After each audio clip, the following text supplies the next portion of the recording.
A paz de Jesus, querido, a paz de Jesus, querida igreja, amados que nos ouvem neste momento.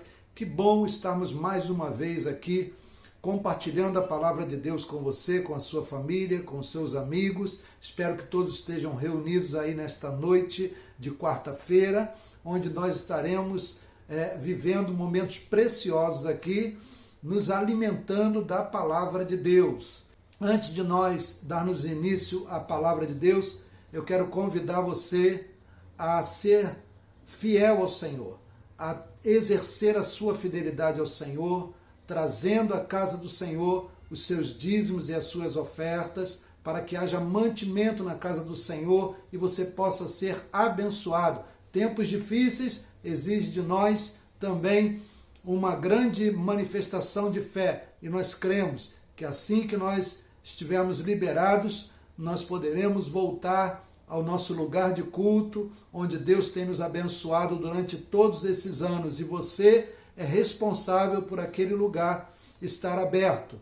Eu quero convidar você a ser participante com parte daquilo que você tem recebido em suas mãos, para que haja realmente suprimento na casa do Senhor e que a promessa do Senhor ela se cumpra sobre a sua vida. Então nós vamos deixar aqui a conta da igreja, como nós sempre dizemos aqui. Se você tiver alguma dificuldade para depositar, para transferir, você pode entrar em contato através do meu telefone. Nós vamos estar indo até você para apanhar a sua oferta, o seu dízimo e fazermos o depósito na conta da igreja. Mas é importante que você esteja envolvido com isso. Nós não estamos nos reunindo no templo físico, mas nós estamos nos reunindo através da internet, através dos vídeos, estamos louvando a Deus, mas nada se compara à casa do Senhor. E ela precisa ser mantida, para que assim que tudo isso passar, nós possamos retornar e possamos dar prosseguimento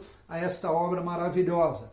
E nós não dependemos do governo, não dependemos de pessoas estranhas, não é? Não que Deus não possa levantá-los e abençoá-los para que eles possam também se tornarem mantenedores da casa do Senhor. Mas nós que temos congregado naquele lugar, somos responsáveis pela manutenção daquela casa. E eu quero convidar você a fazer isso com muita alegria no seu coração, como Paulo disse, que nós não devemos fazer isso nem por força, nem por necessidade, mas Deus ama aquele que dá com alegria. Cada um deve fazer aquilo que propõe no seu coração, e essa é uma atitude de fé. Cada um de nós exercendo a sua fé. Eu quero depois também poder compartilhar de todos os testemunhos que esse momento irá promover em nossas vidas, e eu não tenho dúvida disso, que Deus é poderoso para suprir todas as nossas necessidades. A fidelidade do Senhor, ela permanece inalterada. Deus continua sendo Deus e fiel como sempre. Um beijo no seu coração. Vamos à palavra de Deus. Eu quero fazer a leitura de um texto que está em Gênesis, no capítulo 2, no versículo 7, ou a partir do versículo 7, nós vamos ler versículos 7 e 8, depois versículos 15 até o versículo 17. Diz assim a palavra do Senhor em Gênesis 2, versículo 7. Formou o Senhor Deus o homem do pó da terra, e soprou-lhe nas narinas o fôlego da vida, e o homem tornou-se alma vivente. Então plantou o Senhor Deus um jardim da banda do Oriente no Éden, e pôs ali o homem que tinha formado. Nós vamos agora ao versículo 15, que vai nos dizer o seguinte: tomou, pois, o Senhor Deus o homem e o pôs no jardim do Éden para o lavrar e para o guardar. Ordenou o Senhor Deus ao homem, dizendo: de toda árvore do jardim podes comer livremente, mas da árvore do conhecimento do bem e do mal, dessa não comerás, porque no dia em que dela comeres, certamente morrerás. Pai, em nome de Jesus, abençoa-nos com a tua palavra, que o Senhor possa falar profundamente aos nossos corações, nos edificando nesta noite. eu te peço em nome de Jesus que toda barreira caia por terra, que haja entendimento, que nossa mente se abra, nossos corações se abram para podermos desfrutar do conhecimento que vem pelo Espírito, que a palavra possa ser revelada a cada um de nós da forma como o Senhor assim o desejar. Que assim seja, para a honra e glória do teu nome, nós oramos em nome de Jesus. Amém. Amados, a Bíblia, ela nos informa que Deus criou o ser humano, o homem, e o pôs em um jardim onde ele recebe total liberdade e autoridade, ele tem total autonomia, porém a Bíblia nos informa também que Deus colocou em nós o Espírito, e a partir deste momento é que nós passamos a ter a comunicação consciente com Deus, a comunicação consciente com Deus, com o Criador. E aqui a Bíblia vai nos informar que Deus, ele coloca alguns pontos onde nós deveríamos observar.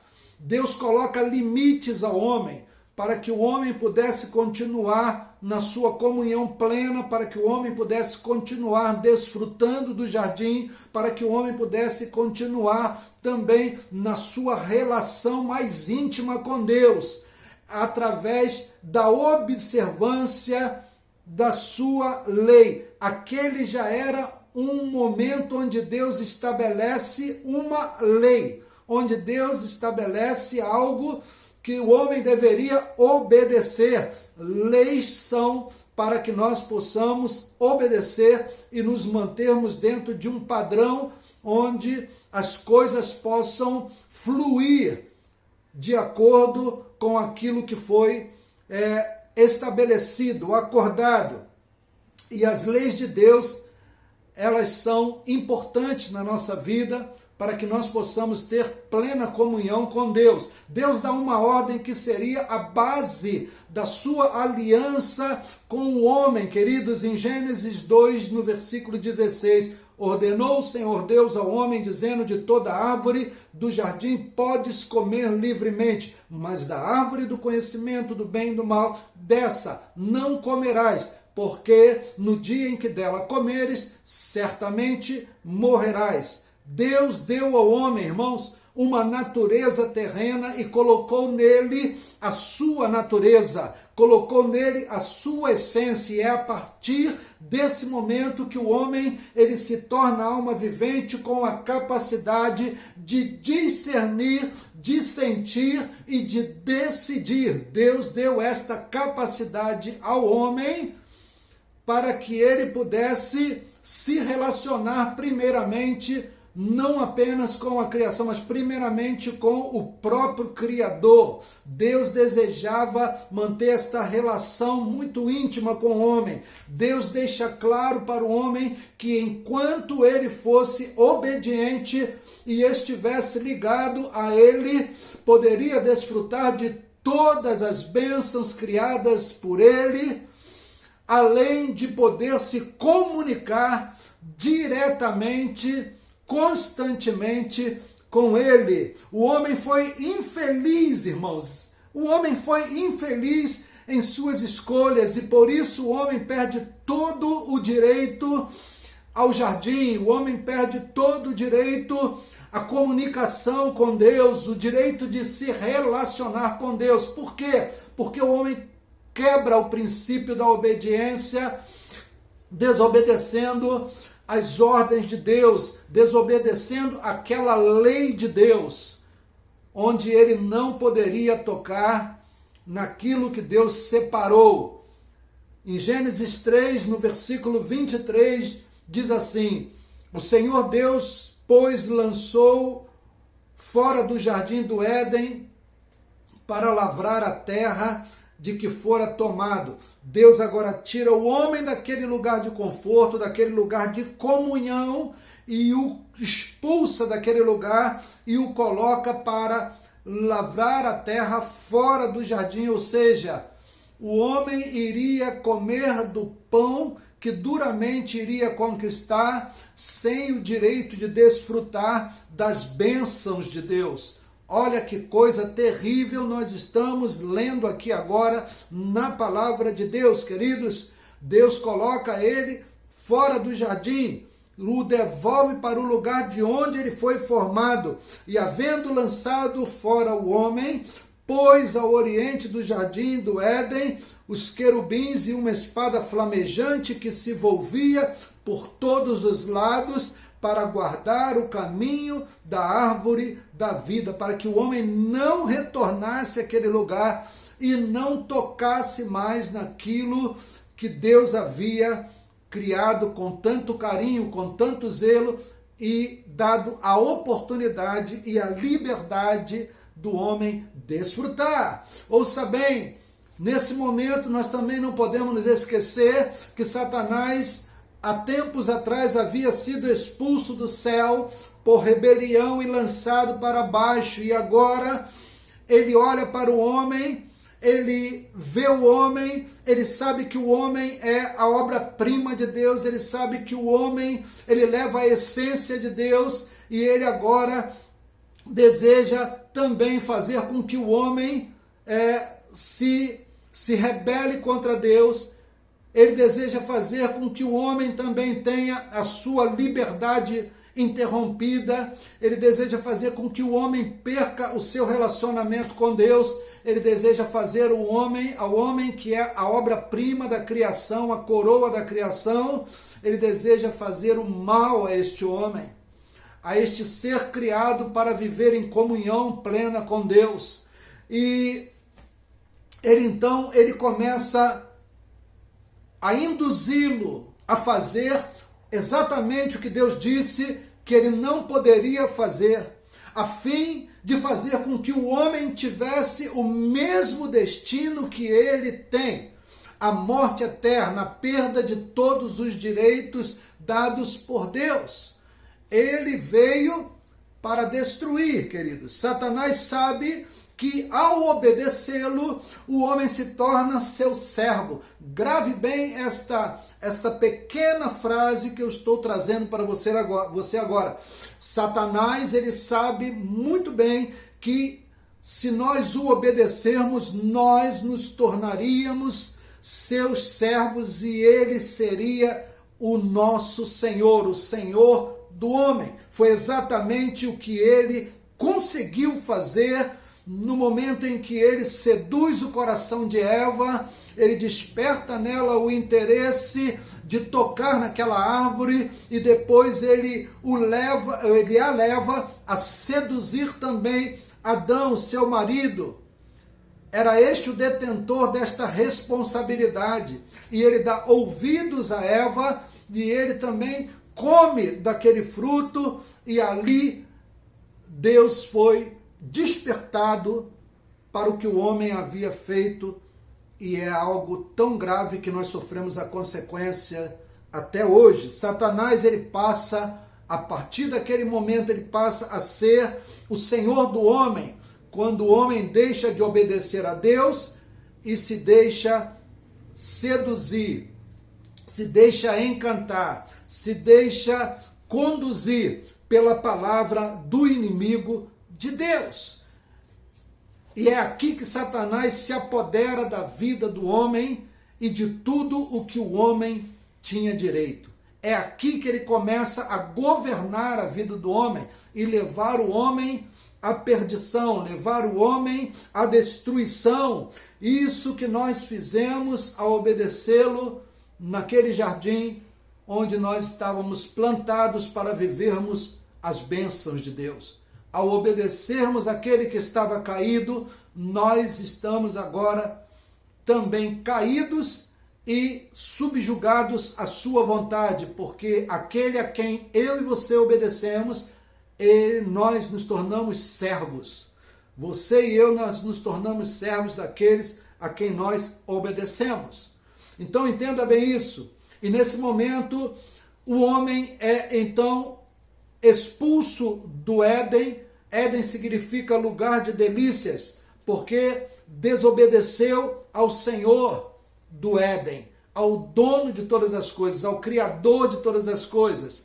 Já não está mais em harmonia com Deus. Ele agora está em harmonia com aquele que se opõe a Deus. Ele agora está fazendo sujeito às vontades daquele que se opõe a Deus e fazendo a sua vontade, entristecendo e afastando o homem de Deus. Nós passamos a ser servos de quem nós obedecemos. Romanos 6,16 vai dizer o seguinte para nós, Paulo, nesta carta: não sabeis que daquele a quem vos apresentais como servos para lhe obedecer, sois servos desse mesmo, a quem obedeceis, seja do pecado para a morte ou da obediência para a justiça. Nós estávamos destinados a uma vida abundante, em obediência ao Senhor, Criador de todas as coisas, ao Deus Jeová, e nós desobedecemos a Ele e passamos a obedecer àquele que veio para roubar, para matar e para destruir.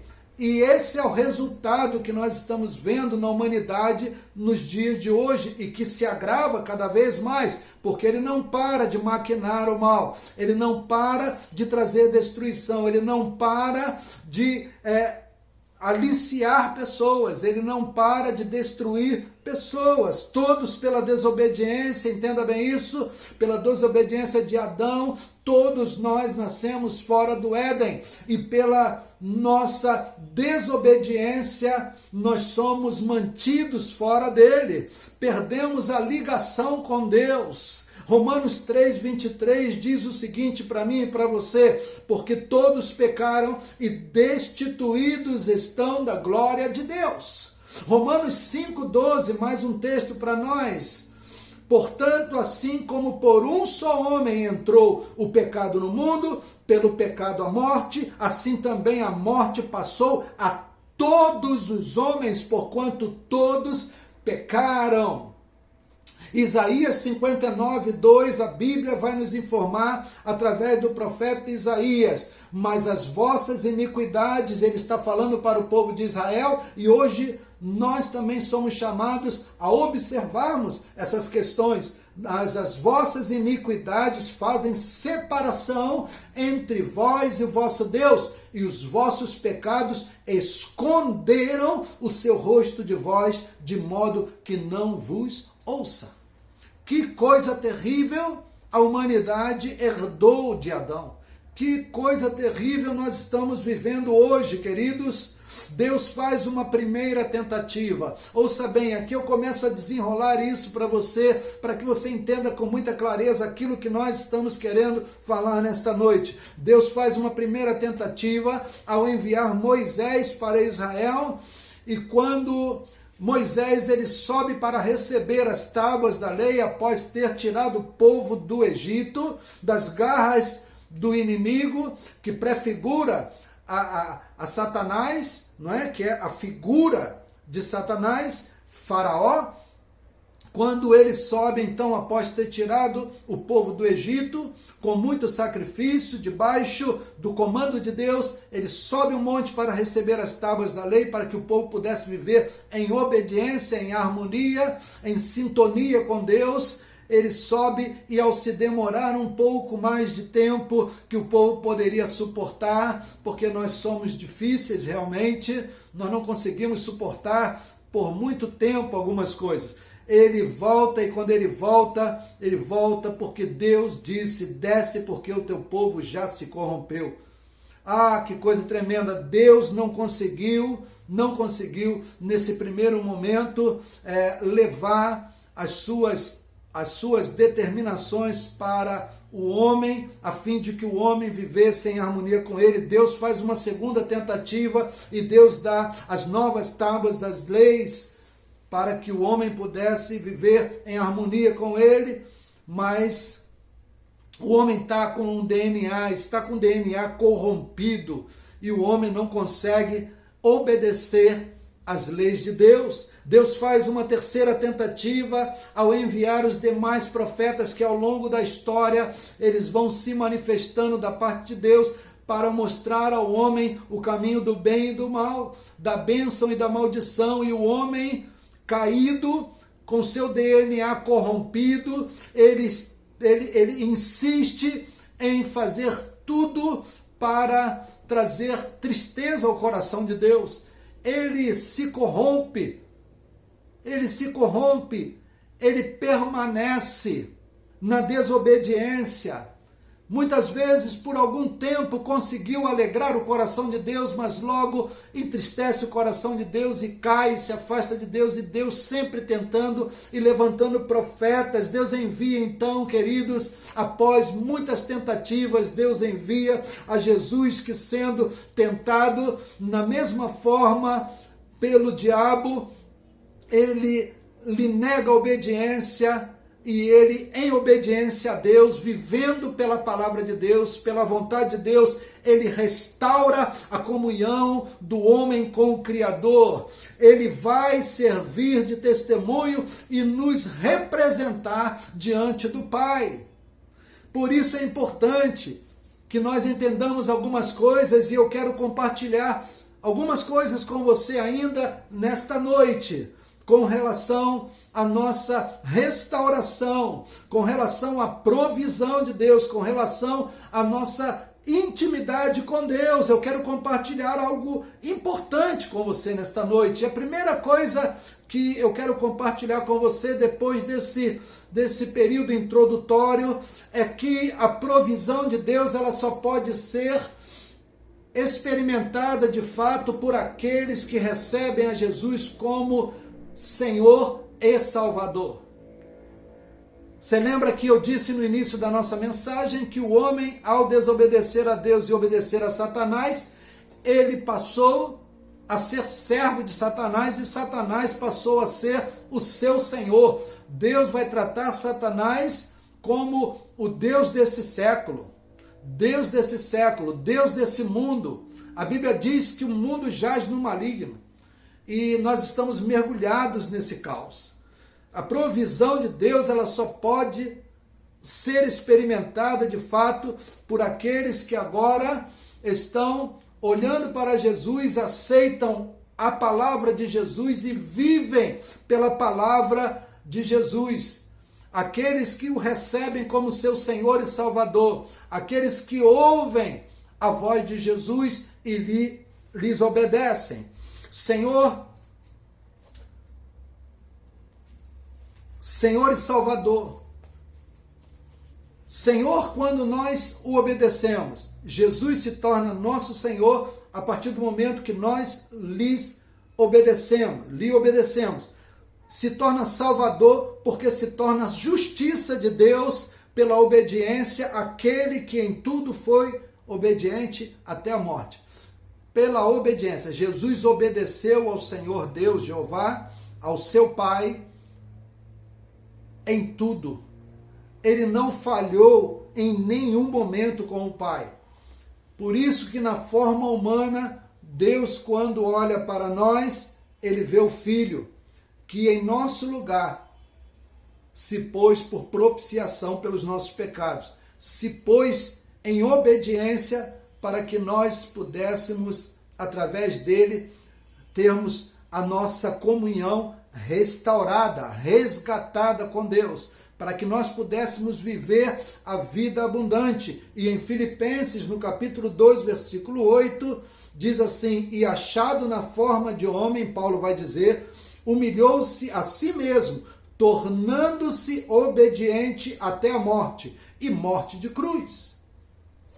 Pelo que também Deus o exaltou soberanamente e lhe deu um nome que é sobre todo nome, para que ao nome de Jesus se dobre todo o joelho dos que estão nos céus e na terra e debaixo da terra, e toda língua confesse que Jesus Cristo é o Senhor, para a glória de Deus o Pai.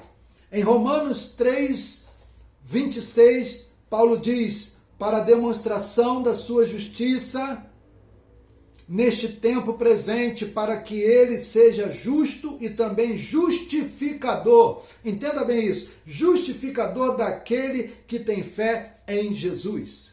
Olha que coisa tremenda, como estas afirmativas bíblicas vão nos trazendo de volta ao lugar de onde nós nunca deveríamos ter saído. Em 1 Pedro, capítulo 2, versículo 24, diz assim: levando ele mesmo os nossos pecados em seu corpo sobre o madeiro, para que, mortos para os pecados, pudéssemos viver para a justiça, e pelas suas feridas fomos sarados. Em Atos, no capítulo 4, versículo 12, a palavra do Senhor vai dizer: e em nenhum outro há salvação, porque debaixo do céu nenhum outro nome há, dado entre os homens, em quem devemos ser salvos. Então a primeira coisa que nós precisamos entender é que para nós sermos providos, para que nós possamos receber essas provisões de Deus, para que nós sejamos sustentados por Deus, alimentados por Deus, supridos por Deus, nós precisamos de Jesus. Nós precisamos de Jesus. Ele é o caminho, Ele é a verdade e Ele é a vida. E diz: ninguém vem ao Pai se não for por mim. Ele estava nos apontando o caminho, estava nos apontando a direção, estava nos apontando aí a chave para que nós pudéssemos voltar a ter a comunhão com o Pai e a partir de então tivéssemos também a nossa provisão vinda diretamente do Pai. O Senhor, Ele deixa claro que quando nós o obedecemos, nós somos levados das trevas para a luz, nós somos iluminados, nós somos orientados, nós somos agora privilegiados, porque nós passamos a desfrutar de momentos que nós não desfrutamos antes de Jesus. Entenda bem isso. A segunda coisa que eu quero falar para você é que a provisão de Deus está em nós voltarmos para o lugar de onde nós nunca deveríamos ter saído. Citei isso agorinha aqui, mas eu quero esmiuçar um pouco isso aqui com você. A Bíblia diz que nós fomos colocados no Éden, e Éden era o lugar em que Deus, Ele supria todas as necessidades do homem. Era o lugar também onde Deus se fazia presente na vida do homem todos os dias, onde o homem poderia conversar, ter a sua intimidade com Deus face a face. Era o lugar onde não havia separação, o lugar de provisão abundante. Éden é lugar de provisão abundante, lugar de comunhão perfeita com o Criador. Éden é o lugar que nós estaríamos guardados. Éden é o lugar que Deus deseja restaurar na minha e na sua vida, através da aliança com Jesus. Éden é o lugar onde nós podemos dizer que nós teremos nova vida, que nós teremos nova existência, que nós teremos um novo destino. Talvez você esteja desejoso de que Deus ele entre na sua vida para transformar a sua vida. Talvez você todos os dias se levante com tristeza, enfadado da vida que você tem vivido. Talvez você seja uma pessoa que tem muitas dificuldades, muitos problemas, mas eu posso lhe afirmar que o que nos aflige, na verdade, não são os problemas que o mundo nos causa. O que nos aflige, na verdade, é nós não termos o lugar de descanso, é nós não termos o lugar de resposta, é nós não termos o lugar de comunhão, é nós não termos o lugar de provisão, onde nós podemos contemplar o problema, mas também contemplar a resposta. O que nos aflige não é nós termos uma vida onde os problemas se manifestam. O que nos aflige é nós não termos um lugar onde nós possamos descansar. E esse lugar é Deus. Nós precisamos de Deus, nós precisamos do Espírito Santo, nós precisamos de comunhão com Deus, nós precisamos do lugar de provisão, e o lugar de provisão está em Deus. E Jesus, ele criou este caminho para nós. Ele diz: vinde a mim, vós que estáis cansados e sobrecarregados, eu vos aliviarei. Vocês devem buscar o reino de Deus e a sua justiça em primeiro lugar, e as demais coisas vos serão acrescentadas. Em Deus nós temos o lugar de provisão abundante, em Deus nós temos o lugar de comunhão perfeita com o Senhor, em Deus nós temos um lugar onde nós não seremos abalados. Esta é a segunda coisa que eu quero dizer para você, e eu quero compartilhar com você um último ponto aqui. Há um caminho de volta para o Éden, e esse caminho está em Jesus. Quando eu desvalorizo a eternidade, a salvação eterna por meio do sacrifício de Jesus, eu estou desvalorizando aquilo que Deus deu de maior importância para Ele mesmo. Ele deu o seu único Filho para que nós tivéssemos a vida eterna. Quando Jesus ele estava na cruz, aqueles dois malfeitores, criminosos que estavam, um do lado esquerdo e outro do lado direito, um deles zombou, escarneceu de Jesus, desafiou Jesus a descer daquela cruz: salva-te a ti e a nós, se tu és mesmo o Filho de Deus, se tu és Jesus, se tu és o Messias, salva-te a ti e também a nós. Ao que o outro o repreendeu e disse: o que falas? Você está louco? Nós certamente estamos aqui porque merecemos, mas este homem nada fez. Ele está aqui por injustiça. Por que falas assim? E ele vira para Jesus e ele diz: Jesus, quando tu estiveres no teu reino, lembra-te de mim. Jesus olha para aquele homem nos seus últimos momentos e ele diz: ainda hoje estarás comigo no paraíso. Ainda hoje estarás comigo no paraíso. Em Lucas 23, versículo 39 diz: então um dos malfeitores que estavam pendurados blasfemava dele, dizendo: não és tu o Cristo? Salva-te a ti mesmo e a nós. Respondendo, porém, o outro repreendia-o, dizendo: nem ao menos temes a Deus, estando na mesma condenação? Nós, na verdade, com justiça, porque recebemos pelos nossos feitos, mas este nenhum mal fez. E Jesus então vai e declara a salvação daquele homem. Em João 3,17, a palavra vai dizer: porque Deus enviou o seu Filho ao mundo, não para que julgasse o mundo, mas para que o mundo fosse salvo por ele. Quem crê nele não é julgado, mas quem não crê já está julgado, porquanto não crê no nome do unigênito Filho de Deus. A salvação, às vezes o nosso sofrimento momentâneo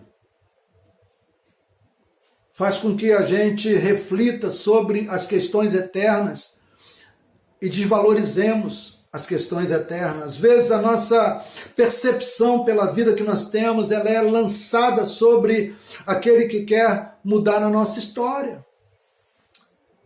Atribuímos a Deus as nossas aflições, atribuímos a Deus os nossos sofrimentos, as nossas perdas, e julgamos Deus por elas, queridos. Mas o problema não está em Deus, está em não aceitarmos de fato e verdade aquele que fez-se resposta para todos nós e para as nossas aflições. Nós não recebemos Jesus, não aceitamos Jesus, nós não queremos Jesus, mas nós reclamamos com Deus por conta das nossas aflições. Achamos que Deus é que é o responsável pelas nossas aflições. Não, Jesus veio como resposta ao mundo perdido, ao mundo caído. Jesus veio como resposta àquele que sofre. Jesus veio como resposta à morte eterna para nos trazer vida eterna. Mateus 7, 24 diz, ali fala do homem sábio que edifica a sua casa sobre a rocha E quando vem a tempestade, ela permanece firme. As pessoas não querem edificar as suas casas, muitas vezes, sobre a rocha que é Cristo. E quando vem as tempestades, quando vem as dificuldades, elas estão com as suas casas alicerçadas, ou seja, as suas vidas alicerçadas sobre a areia. E a casa dela vai à ruína. Ela desmorona. Tudo que ela construiu, inclusive internamente, desmorona. Salmo 34, 19, a Bíblia vai dizer que são muitas as aflições do justo, mas que de todas Deus os livra. Mas de quem? Do justo. Nós vivemos em um mundo de injustiça, onde a nossa justiça ela vem de Deus. João 10,10 diz o seguinte: o diabo, o ladrão, ele vem senão a roubar, matar e destruir. Mas Jesus disse: eu vim para que tenham vida e a tenham com abundância. Será que Deus mentiu? Será que tudo isso não passa de invenção humana? Será que Deus não é exatamente como ele diz que é? Ouça bem, Deus vai te responder, Deus vai te mostrar a salvação, Deus vai te mostrar a restauração, Deus vai promover na sua vida tudo aquilo que você precisa. Deus vai acertar os seus caminhos. E aplanar os caminhos, muitas vezes, nos leva a um processo doloroso, para depois Deus começar a edificar sobre o alicerce correto, o alicerce firme, que está em Jesus. Em Apocalipse 22, no versículo 13 e o versículo 14, Jesus diz: eu sou o Alfa e o Ômega, o primeiro e o derradeiro, o princípio e o fim.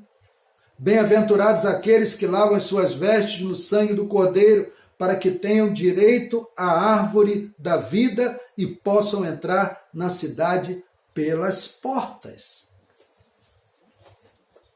Eu creio, irmãos, creio piamente que em Cristo Jesus Deus está nos levando de volta ao Éden. Assim como aquele malfeitor da cruz, no seu momento derradeiro, ele teve a oportunidade de receber a graça de Deus sobre a sua vida. Por meio de Jesus, todos nós também podemos receber. O caminho é Jesus. É entregar a sua vida a Ele, é confiar nele, é permitir que Ele conduza os seus passos. Muitas coisas que nós não compreendemos hoje, nós vamos compreender amanhã.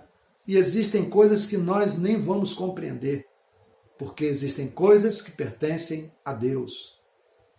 Mas certamente, se nós colocarmos a nossa confiança no Senhor, Deus irá trazer provisão para a nossa vida. Deus irá restaurar a nossa vida. Eu quero orar com você e eu quero pedir a você: busca Jesus, entrega a sua vida a Ele, entregue os seus caminhos a Ele, construa a sua vida sobre a palavra, deixe ela como alicerce da sua vida e você vai ver a diferença que isso vai fazer. Coisas que hoje são muito dolorosas para você, amanhã você vai olhar para elas e você vai ver que o que faltava era Jesus na sua vida. Vamos orar, feche seus olhos. Pai, em nome de Jesus, eu oro com este meu irmão, com esta minha irmã. Peço ao Senhor que Ele os abençoe, que supra todas as necessidades, que o Senhor os guarde de todos os males, Senhor. Deus, que o Senhor possa se revelar a eles através do Espírito Santo, que a pessoa de Jesus, Senhor, possa ser revelada ao coração de cada um deles. Senhor, essas pessoas que estão passando por momentos difíceis, é desemprego, é perda de pessoas, entes queridos que estão morrendo com esta pandemia, Senhor. Ah, Deus, visita a cada uma delas, Pai.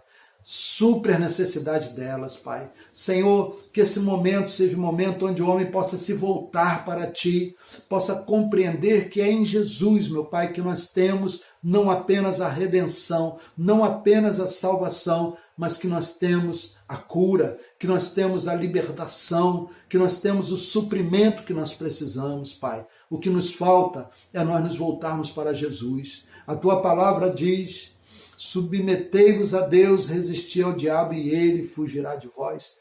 Nós precisamos nos voltar para o Senhor. Que o Senhor tenha misericórdia de nós, que o Senhor nos abençoe.